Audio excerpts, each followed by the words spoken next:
প্রিয় বন্ধুরা, আশা করি ভালো আছেন। প্রামাণ্য কথা চ্যানেলের নতুন একটা ভিডিওতে আপনাদের স্বাগতম।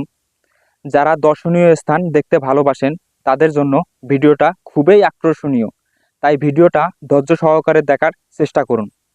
দর্শক, আজকে আপনাদেরকে নিয়ে এসেছি রংপুর ও লালমনিরহাট জেলার তিস্তা নদী।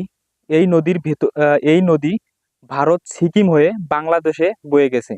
আজকে আমরা জানাবো তিস্তা নদী জানা অজানা কিছু তথ্য। সবাই সঙ্গে থাকুন।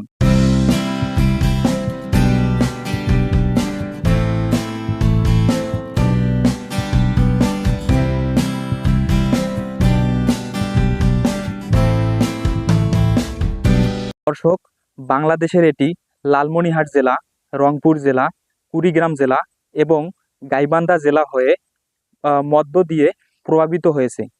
এটি বাংলাদেশের ফুলছড়ি উপজেলার ব্রহ্মপুত্র নদীর সঙ্গে মিলিত। নদীটি বাংলাদেশে 305 কিলোমিটার এবং ভারতে 109 কিলোমিটার বাংলাদেশে অবস্থিত। তিস্তা নদী উৎপত্তিস্থল হিমালয়ের সিকিম থেকে ভারতের পশ্চিমবঙ্গ হয়ে এটি বাংলাদেশে উত্তর অঞ্চলে প্রবেশ করেছে। বাংলাদেশের তিস্তা নদী উত্তরাঞ্চল 5টি জেলা গাইবান্ধা, কুড়িগ্রাম, লালমনিরহাট, নীলফামারী এবং রংপুরকে প্রভাবিত করেছে।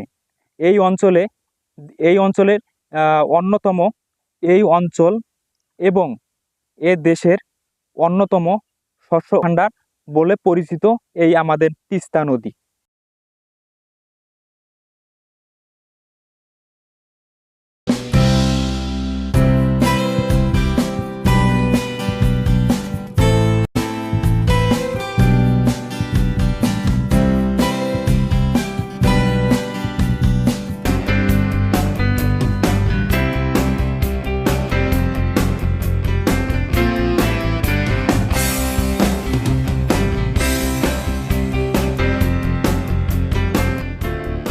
আসলে আমাদের পৃথিবীটা কত না সুন্দরময় আমাদের সাজানো পৃথিবী।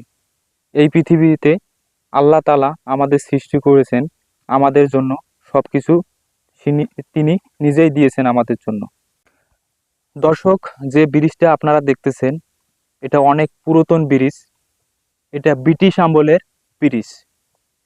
এইখান থেকে এখন বর্তমান আমাদের ট্রেন চলে। আগে এখানে বাস চলতো, বিভিন্ন যানবাহন চলতো। আপাতত ওটা অনেক আগে এটা বন্ধ করে দেওয়া হয়েছে। এটা এখন শুধু ট্রেন চলার জন্য এটা উপযোগী। দর্শক শ্রোতা, আর ভিডিওটা আমি বড় করতে যাচ্ছি না। আর আপনাদের এই ধরনের কোনো যদি ভিডিও আপনাদের ভালো লাগে, আমাকে আমার সেই ফেসবুক আইডি থেকে যদি আপনি দেখেন তাহলে আমাকে ওখানে ফলো করে রাখতে পারেন। তো ধন্যবাদ। সবাই ভালো থাকুন, সুস্থ থাকুন। আর